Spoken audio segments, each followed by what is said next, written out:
This video was supposed to be done by the end of February, but I've been busy getting digital dopamine hits off Destiny, Elden Ring, and Good Girls Season 4.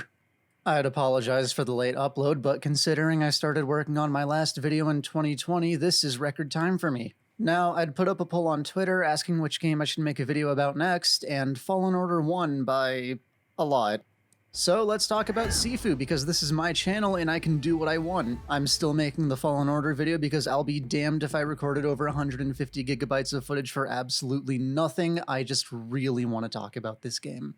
Partially because it's new and this might get views, but mostly because this game is so fucking good. See, Sifu is an action fighting game with roguelite mechanics, not to be confused with roguelike. If you're like me and didn't know the difference because your two brain cells were busy fighting for third place, a roguelite features something called meta progression, meaning each time you hit a fail state, you take something with you into your next run. Roguelikes do not. Now, believe me, Sifu will absolutely put you into a fail state, but it takes a unique approach to it because, like I said, this game is fucking good. But what makes it so good? Well, it's not the story, but we'll get to that. Unlike my last video, I'd like to start this one off talking about what I enjoyed, which, despite my tone, is most of it. Like the combat, for instance. To quote Todd's savior of video games Howard, it just works. Which is how I describe Slowclap's approach to combat design. It's pretty safe to say they know what they're doing, considering Sifu is their second game, with their debut title being centered around Dreamstand PvP. While their first game featured fighting styles a la Build-A-Bear, Sifu did away with that in favor of straight-up Kung Fu. Sure, it might feel a bit more linear, but with the way every attack flows seamlessly into the next, you're more focused on the most satisfying way to clear a room instead of how you can min-max your attack's frame rates. I know this sounds like a bit of a dig at Sifu's combat system, but it's really not. This game features some of the best combat I've had the pleasure of experiencing since Sekiro, and honestly that might be the best game I could compare Sifu to if I had to pick one. But I feel like comparing the two doesn't really do Sifu justice here. Sure, they both revolve around parrying, dodging, and attacking various types of enemies until you break them or they break you while learning various combos and movesets to perfect a run just to get soloed low diff by some bastard with a stick. What the fuck am I talking about?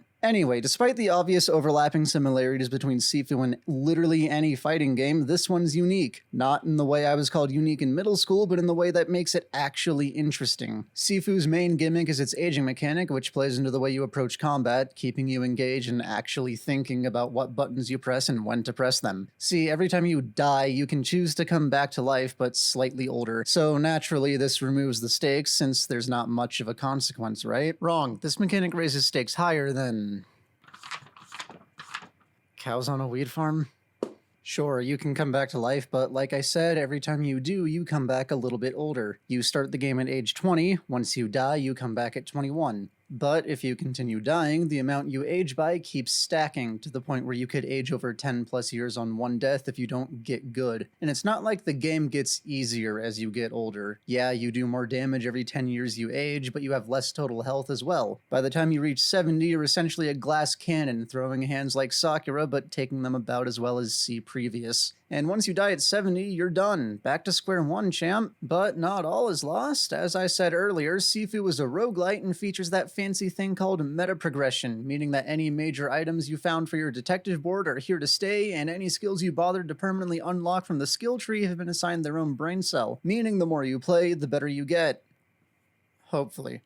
At the very least, you can get faster, since some of the items you keep are shortcut unlocks. But I cannot emphasize how strongly I advise that you don't take these unless you've absolutely mastered the level, because this game will kick your ass, and more often than not, taking the shortcuts robs you of one or two of these totems that you can power up at. These feature upgrades like more structure, more health on takedowns, more focus, structure regeneration on dodge, etc. And these upgrades all reset when you restart a run. The fun in this is that every run you can spec into something specific until you find what works for you. The downside, if you want to call it that, is that these upgrades are all tied to in-game numbers. These are tied to age, these are tied to score, and these are tied to XP. Age is pretty self-explanatory, so I'm not going to. Score is what you earn by getting good, giving you a score multiplier every time you kick ass and taking it away every time you get your ass kicked. XP is gained by, you guessed it, kicking more ass. The The caveat here is that early on, you have to decide if you want to use your hard-earned XP on a temporary upgrade, or if you'd rather put that towards retaining the skill of punching somebody in the dick. Since you lose your skills every time you reset, permanently unlocking them adds the benefit of looking sick as fuck when you get better at combat with moves from the skill tree. These range from something as simple as catching bottles to severing fucking tendons. And the more of these you unlock, the more interesting the combat gets as you learn how to weave all these new combos into your existing ones so that you can keep your youth and not succumb to a midlife crisis. Come to think of it, midlife crisis is exactly how I describe the way it feels to play this game the first few times you run through it. On my first run, I managed to make it through the first level with a reasonable amount of difficulty and walked out in my mid-20s thinking I was on top of the world. So, come the second level, I walked into the club thinking I was hot shit, and oh god, I'm fucking 60 now. How did I end up here? What did I do with my life? How is this guy with a big stick absolutely mixing my shit? And this was the point where I realized that I was just as invested in getting revenge on these guys as the main character is, because they might have killed your dad, but they also killed my run, so I'd say we're both justified. Guess that's the first spoiler, consider this the formal warning. Yeah, the whole reason we're fighting all these guys is because they killed our dad, and we've spent the past 8 years training to become the pinnacle of Kung Fu. Looks like we're getting into the story now. There isn't too much to it on a surface level, but it's still well done, and I feel like it's worth talking about, so let's just start from the beginning. The game opens with you playing as this guy going through this dojo in a tutorial where you learn how to hit harder, not get hit, and snort Adderall. It all culminates when you reach the top and beat the shit out of Grandpa Sifu, which is when the game makes it abundantly clear, if it wasn't already, that you've been the bad guy this whole time. And on my first time, I didn't realize this. All I knew was that there was kung fu, revenge, and a whole lot of dying. So I was fully prepared for the game to take the traditional route where you start at the end, die, and then spend the rest of the game working your way back to where it all began. Which isn't entirely untrue here, I promise I'll tie it back in eventually. Needless to say, I was pleasantly surprised when the game subverted my expectations with a small story beat like this. Makes the whole revenge thing more personal since you're directly responsible for killing the old man and this kid who ends up being the main character. No idea what their name is, you don't get one regardless of which gender option you pick. Anyway, you come back to life via the power of money and begin your 8-year grudge training. Once you hit the peak of your life, the ripe age of 20, you begin your journey to kill all 5 of the people that killed your dad, starting with this guy, the botanist. Seems fitting since he's the only one with an answer to the question, how many 12-year-olds could you take in a fight? He operates out of an area called the Squats where he runs a drug cartel. After everybody was kung fu fighting in the warehouse, you confront him in his plant room where he proceeds to go absolutely apeshit on you, throwing kicks left and right and hitting sweeps that would make an Olympic curler proud. Honestly, if you have a basic understanding of how the dodge function works, you could reasonably beat this boss on your first try. His first phase is mostly kicks and leg sweeps, and when you push him to his limits, he enters his second phase. Feel free to play Welcome to the Jungle for maximum engagement. The botanist doesn't hesitate to go full guerrilla tactics on your ass, initiating combat by jumping out of the trees and swinging steel like a cracked out samurai. Like I said, if you can dodge a leg, you can dodge a knife, and dodge all the attacks here, hit him with a finisher to take his head as your own personal trophy, and congratulations, you've completed the first level. Might as well celebrate by hitting the club, which is coincidentally where the second level takes place. How convenient. The level starts off simply enough. You get past the bouncer, ask about Sean, beat more bouncers, and hit the dance floor. If you were decent enough to get through the first level without getting absolutely dusted, you might be under the impression that this room isn't that much of a challenge compared to what you've gone up against so far, and you'd be right. But that's what the game wants you to think, as Slowclap immediately smites you for your hubris by introducing the first new enemy type, a Rave Bay in combat boots. I was not prepared for the first boss to be reincarnated into a sadistic dancer, meaning I entered this fight a young man and left with a hefty 401k. Now might be a good time to talk about the main point of discourse I've seen around this game. Seems a lot of people get hard stuck in the club, and for good reason. Not only is it one of the longest levels to get through without shortcuts, it also introduces 3 new enemy types, all perfectly capable of tanking your ego like Tiananmen Square. You've already met the Dancing Queen, so let's talk about the other 2 you get the pleasure of meeting. The first one being a disciple of Sean, god of this dojo. These guys are a mini-boss in the truest sense of the word. They hit fast, hit hard, and dodge your attacks like politicians dodge drafts. I can say with full confidence these bastards have ended more of my runs than any actual boss in this game. Maybe I should just get good. So I did, and immediately got my shit rocked by the third enemy type, Destiny 2 Arcstaff. There's not too much to really say about her. She challenges you to a stick-on-stick fight, so if you picked the male, you might have a slight advantage here. She swings her staff, you swing yours. Only one of you is making it out of here alive, and hopefully it's you. If it is, congratulations, you're almost at the boss fight. Just one more room to go, and you have to fight 2 of Sean's acolytes at the same time. Good luck. Sean's just on the other side of that door if you can get to it. Don't worry, the devs aren't complete sadists. They left you a totem so you can get your health back before you fight him. Not that it matters. If you thought Staff Girl was that bitch, Sean's here to prove he's that guy. Now, I won't lie, I got absolutely bodied by this specimen the first couple of times I fought him, and for a while I agreed with everyone else hard stuck in the club, until I figured out that this motherfucker only has 2 combos and they can both be avoided by dodging down and to the right. Slap his ass when you get the opening, repeat until second phase, put on through the fire and flames to set the mood. Continue to duck under his attacks, except for this one where you have to dodge up on the leg sweep. Repeat above steps, finish him and shatter his skull so that he knows what kind of brain damage you're dealing with now. Well, that was, an experience. It's times like these when I like to take a moment to relax and cool off, do something fun, like go to a museum. Hey, what do you know? It's the 3rd level. The goal for this one is to get to the top floor where the boss is praying to God you skipped cardio because holy shit, there's so many stairs. I feel like this is probably where I should mention that this is somehow both my favorite and least favorite level in the game. Visually, it's breathtakingly gorgeous. Technically, it's breathtakingly claustrophobic. According to my random number generator, a solid, 83% of the fights take place in crowded rooms or stairwells, aside from 2 or 3 rooms occupied by 1 or 2 dudes dedicated to sending your ass back to the squats. Normally, I wouldn't have a problem with crowded rooms in this game, since the past 2 levels did a bang-up job making sure I was no stranger to those, but with the way the museum is laid out, it highlights my biggest problem with the game: the camera. If you haven't noticed, most of the areas combat takes place in are fairly open, which is fantastic. What's less than fantastic is how most of the fights boil down to playing Dance Dance Revolution to stay in the middle of that room. God forbid you get near a wall, because now you're not just fighting a bunch of dudes, you're fighting them, the camera, and your own ineptitude. It's your fault, really, for having the audacity to get near a wall because throwing enemies against them is the easiest way to deal damage. Just combo, nerd. What's the matter? Too distracted by the stunning scenery to not get blitzed? Was weaving through abstract artwork in surrealist environments not how you plan to spend your time here? Did you not expect to see a superb use of color and style on a level built in a fucking museum? That's a real shame, buddy. Jokes aside, I cannot express how much I enjoyed this level from a visual standpoint. Each floor was a pleasant surprise with new exhibits and artwork to take in while slapboxing ninjas, and I felt an odd sense of serenity while doing it. Not to mention that the final floor has some of the best fight rooms I've ever experienced, including a hallway fight that would make Daredevil proud. The style in this section alone almost made me forget that I was getting absolutely walked through by 2 bitches on ice skates right before the final boss.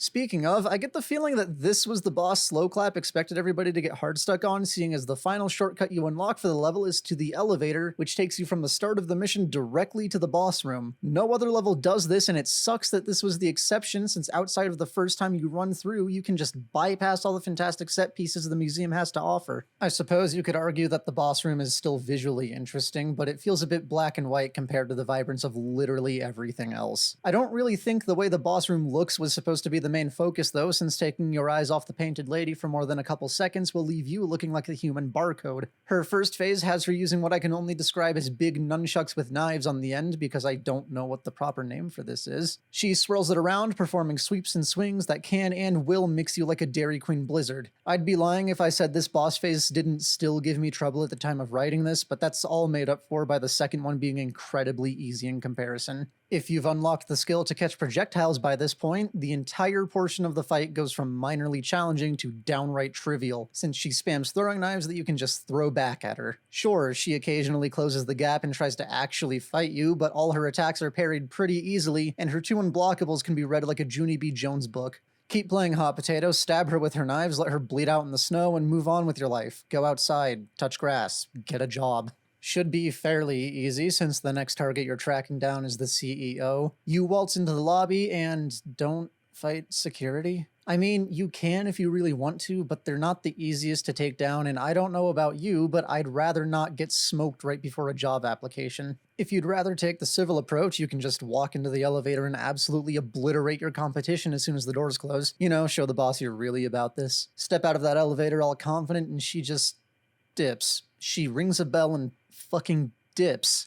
And security just showed up. Doesn't matter, we're still getting this interview even if it kills us, and it probably will because holy shit, this level doesn't let up. The further you progress into the level, the further down into the building you get, which may sound counterintuitive until you realize that the CEO has secret underground headquarters, because who doesn't these days, am I right? And with how many enemies it throws at you, this one feels like 2 levels wrapped into one. Because after you fight your way through all the dudes in suits to get to the underground layer, you fight through even more dudes and even more suits with 2 mini-bosses thrown in just in case you weren't having a terrible enough time already. I know this is going to sound hypocritical, but I strongly recommend taking the elevator to the underground on subsequent runs of this level because it feels like absolute hell running through the whole thing. It's like playing Destiny 2 and then realizing you're playing Destiny 2. There's just more suffering. Which is even more disappointing when you realize it culminates in the most lackluster boss fight in the game, in my opinion. The CEO uses a ranged melee weapon and will take absolutely no time to start zoning you out of your fucking mind. You can try to parry or dodge the attacks, but some of them come out so fast that it honestly feels more worth it to just take the hit and move on with your life. You might think that the challenge here would be to just close the gap and go absolutely apeshit on her, but you'll be happy to find that your expectations have been subverted here as well. When you get close to her, she starts spinning this thing like it's a goddamn weed whacker and proceeds to drill your shit. You can kind of just sidestep most of it though, deal damage when you're able, you know, the typical pattern. Her second phase is more of the same, and it ends with you choking her out using her own rope. Kinda kinky, not gonna lie.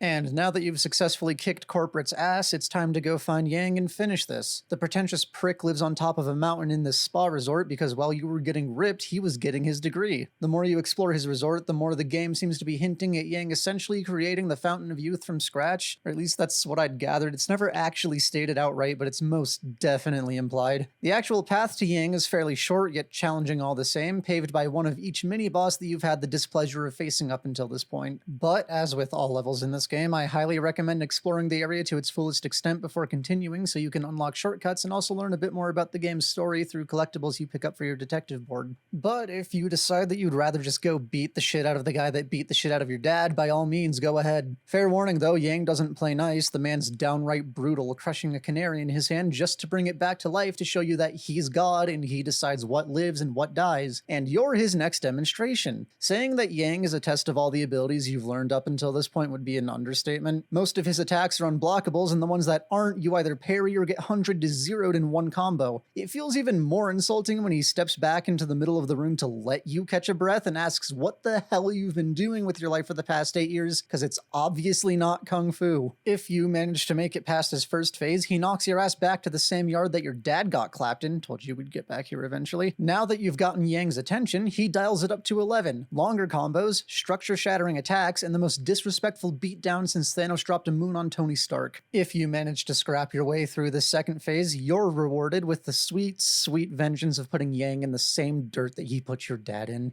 And that's it. You got your revenge, all's right in the world now. But have you really learned anything besides the fact that you might not be as good at Kung Fu as you thought you were? No, I don't think you have, which is why you need to unlock the true ending. I mean, that and it's the only way to completely fill out your detective board, but let's pretend the life lesson is the real reason we're doing this. If you'd like to unlock the true ending, it involves you running through each boss again, but instead of taking names this time, you need to spare them. Because let's be real, revenge can be cathartic and relieve the pain in the short term, but then you need to carry the burden of what you've done for the rest of your life. Being the bigger person can provide you with the same catharsis, along with the knowledge that you're quite simply better than the assholes you've been tracking down for the past 8 years. It's not like you're making them into better people or outstanding members of society, because that's not what the point is. The point is to find your own inner peace, and you can't do that by ruthlessly killing those that have wronged you. Sifu is a journey of enlightenment if you care enough to take your time with it. You start at the lowest point of your life, physically and emotionally. By the time you've gone through all the bosses and unlocked the full ending, you've become not only a better martial artist, but a better person overall. Yeah, you had to do a lot of bad things to become this better person, but that's just the yin and yang of the situation, which shouldn't be surprising considering this entire game is just yin-yang symbolism. I don't think it gets more obvious than the final fight with Yang, where the cutscene shows the both of you on opposite sides of the arena. Him dressed in white, you dressed in black.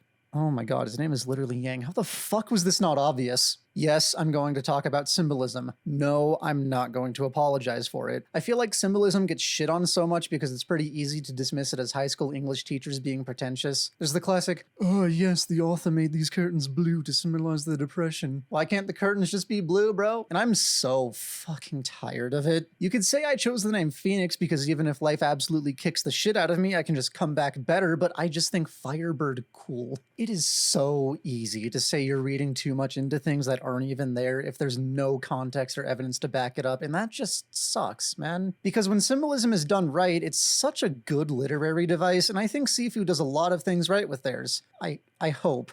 I've read too many Wikipedia articles for nothing to be here. Bear with me because we've got a lot to go through. There's the pretty obvious yin and yang, but we'll come back to that because I want to talk about what Sifu did with the 5 elements. Dating back to the Han Dynasty, the 5 elements of wood, fire, earth, metal, and water were used to explain everything from how your organs function all the way to cosmic cycles. Think zodiac signs, but more anime and less math. I say zodiac signs because in addition to corresponding with different times of the year, the 5 elements are each assigned their own personality traits, all of which can be observed in each of Sifu's 5 bosses depending on which talisman they hold. The botanist, Fajar, holds the wood talisman. Now, wood is associated with things like anger, kindness, and spontaneity. Obvious dick joke aside, it's not hard to see that Fajar's character in Arena exemplifies some of these traits. I mean, seriously, look into this man's eyes and tell me he isn't angry. I'd even go as far to say it's pretty spontaneous to jump out of a bamboo forest with a machete, but that's just me. As far as kindness goes, I'm having a hard time finding any outside of what you show him by sparing his life, since out of all the 5 bosses, he's the one most deserving of his death. Dude killed a 12-year-old, got the power to grow plants, and used it to run a drug empire. Pretty hard to find a redeeming quality there. Can't really say the same for Sean, the fighter. All he wanted to do was get yoked so that he could take over the fire talisman from his dad and make him proud. Unfortunately, that came with the cost of Yang and his gang killing Sean's dad, but hey, he got his power in the end. Seems fitting since fire is portrayed as things like resolve, hatred, intensity, the obvious. Now, we all know that Sean's got quite the resolve to prove he's the biggest, strongest guy in the room with quite an intense second phase to accompany him, but where does the hatred stem from outside of the general player's hatred of this fight? Well, utilizing basic critical thinking skills, we can safely come to the conclusion that Sean fucking hates himself. I would too if I was directly responsible for my own father's death after working my ass off just to try and make him proud. That's the whole reason he runs his dojo. He doesn't want this power anymore, and all 3 of his trials are built to find somebody that he considers worthy of replacing him. And so far, you're the only one capable of doing so. I don't know about you, but I think proving that you're stronger than the guy who built his whole personality off a Ford F-150 commercial is way more cathartic than straight up killing him. It's not like he was necessarily a bad guy, he just wound up with the wrong crowd. Much like the artist, Kuroki. Hope you guys didn't think I was done sucking this level off, because that was just the tip of the iceberg. Kuroki holds the water talisman, associated with traits such as fear, passion, resourcefulness, all of which can be pretty easily observed in the museum. You know, like how museums work. And just like how museums work, there's a shitload of text plastered all over the walls for you to read if you need a break from the constant beatdowns you've been receiving. Each floor is tied to its own theme, those being identity, cycles, and twins. Reading some of these passages makes a pretty clear yin and yang anecdote, especially twins, with these 2 statues in case you didn't get it yet. But that's not the important part here. The important part is the 4th floor. After fighting your way out of this dark, rainy room, you enter this exhibit which features 4 emotions commonly associated with death: loss, pain, anger, and rage. Reading each of these passages lets you learn more about Kuroki, and this section is why I think she's the most important boss in the game. Loss talks about how death transcends time and unites us, something inevitable bound to happen to everyone. Sure, you can distract yourself from the memories of those you've lost for a moment, but they're never truly gone. Pain brings up the idea that artists must sacrifice a part of themselves because the only way to create is through pain, and the more pain you cause yourself, the more you can create. In Kuroki's case, her pain stems from killing her twin sister and creating this entire museum as a monument to her. A bit of background for those who haven't played this game and taken the time to dive into the characters: Kuroki is the only boss in this game that isn't Chinese. She was born and raised in the Japanese mafia alongside her twin sister. Growing up, she spent her time training in martial arts, trying to earn her father's approval, but she was never as good as her sister, who was just effortlessly better. Eventually, day comes where one of them has to take their father's place, and as is mafia tradition, they must fight to the death. And for the first time in her life, Kuroki finally surpasses her sister, and immediately realizes that she's just killed her best friend. Something she can't take back, and it wasn't worth it. This obviously caused her quite a great deal of pain, because after receiving the water talisman, she built her museum, dedicated it to her sister, and gave up the life of killing because that's not who she wanted to be. So what was the point of bringing all this up before the last 2 emotions? Well, reading over them, it's not hard to see why. This you, my guy? Because if it's not clear right now, this is you. You're the one dealing with anger and rage, and you've been letting this build for the last 8 years. The entire passage of Rage is about how rage consumes the artist, taking countless hours of life away due to frustration and anger. It eats you alive from the inside and it never leaves. Kuroki's whole level addresses you and asks the question, is this all worth it? Is this what you really want? Because she knows what this is like. Hell, she doesn't even want to fight you, she's just doing it because she has to. The fight even begins with her telling you that this feeling of vengeance won't end here, and it really makes you think about what you're doing because she's the only boss that you actually see die. All the others are implied, but you straight up watch Kuroki bleed out in the snow if you kill her. Sorry to get all serious on you guys, but I wanted to be a bit more grounded before I started talking about the Earth Talisman. Associated with things like anxiety, joy, and honesty, I can't help but feel like Jin Fang truly believes they did the right thing by killing your father and taking his talisman. I'm gonna go off on another quick tangent here, but trust me, this one's important. Am I fucking microwaved? Jin Fang holds the Earth Talisman, right? While doing research for this video, I found that water and earth are the two elements considered to be the most feminine, and considering there are only 2 female bosses in the game, the connection seems pretty cut and dry. However, I was browsing the Sifu subreddits and I've come across a staggering number of people convinced Jin Fang holds the metal talisman, and I can't understand how. Yeah, she's rich and runs a big, successful business, but I need you to look me in my fucking eyes and tell me that this right here doesn't scream Earth. That's not even beginning to mention some of Earth's other traits, one of which being balance. I don't know about you, but I'd think that the woman fighting you with 1 arm and 2 weights tied together by string is a pretty damn good anecdote for that. Fuck it, I'll break out the color wheel for this one. Let's take a look here, see if we can't figure something out. So, wood is green, fire is red, water is blue, metal is white, and earth is yellow. Anybody care to tell me what color was pretty prevalent in the entire level we just played through? If you answered anything other than yellow, I have some bad news for you, and I need you to understand it's not your fault, you were just born this way. So yeah, Jin Fang holds the Earth Talisman. If I'm somehow wrong, please convince me. I'm begging you. It seems so much easier to be metal pilled right now.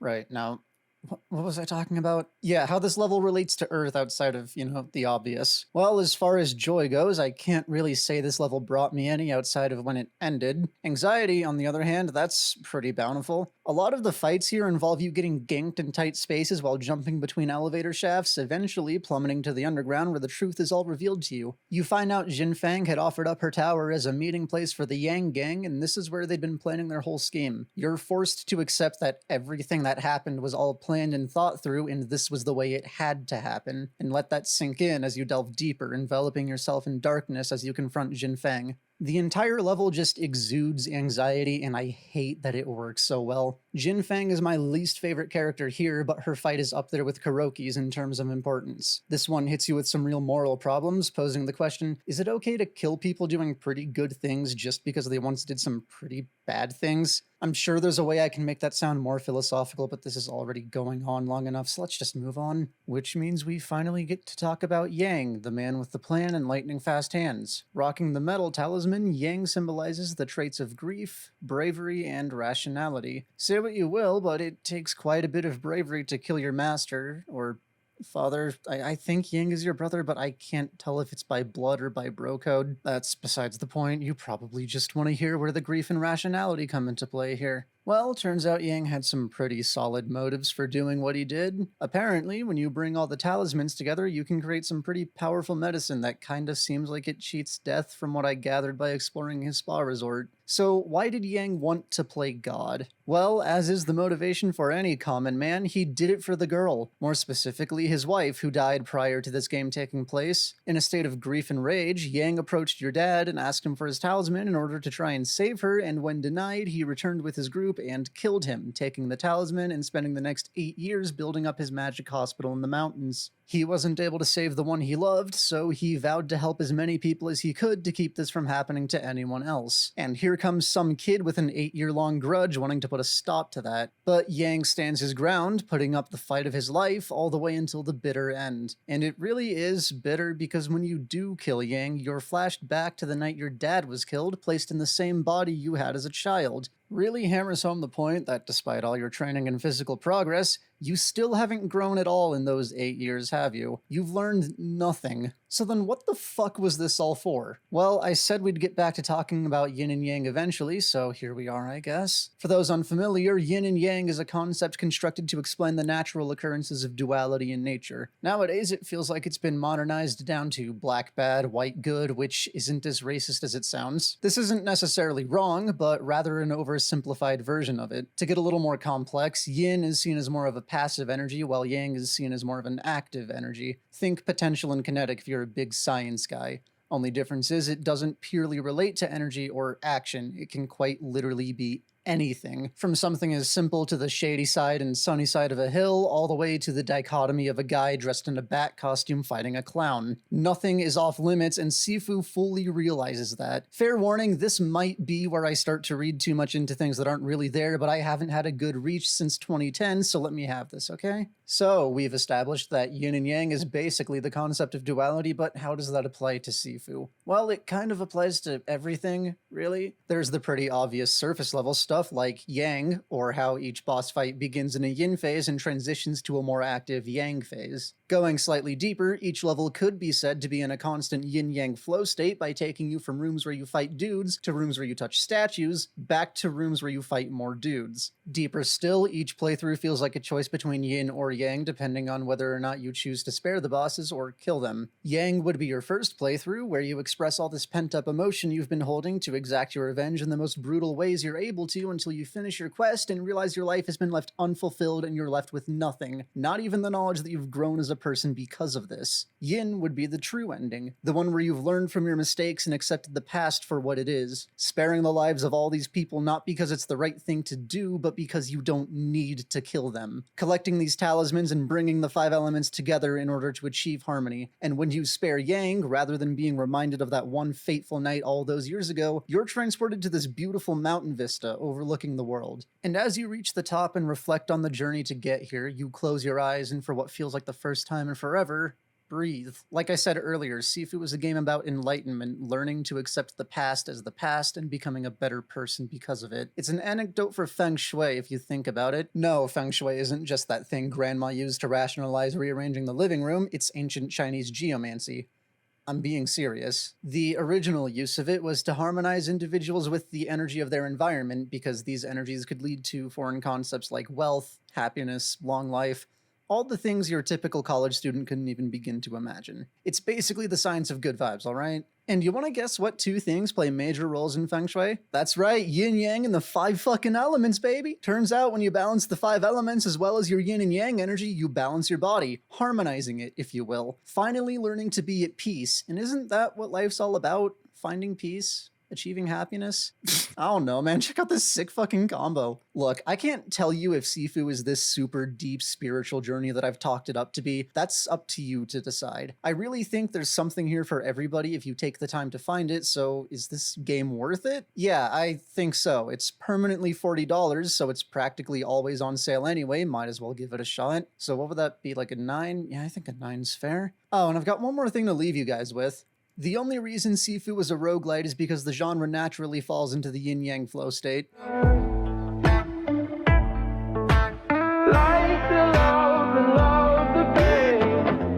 Rough night, bad times, too late, out of sight, too late, but it's alright. I don't wanna live the best, I just wanna live a good life.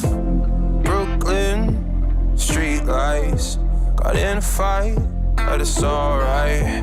I like the pain, but just a touch. I don't wanna live the best, I just wanna live a good life. I never cared for playing by the rules. I'm tired of only living by the truth. I wanna limit my expectations. You wanna have it all, but I ain't got the motivation. Ooh, this ain't something that's new. What do you want me to do? You do, ooh, 'cause you want the impossible. You want me to want it all. Like the guy, but need the fall, need the fall. You want the impossible. To change my ways, like the love, to see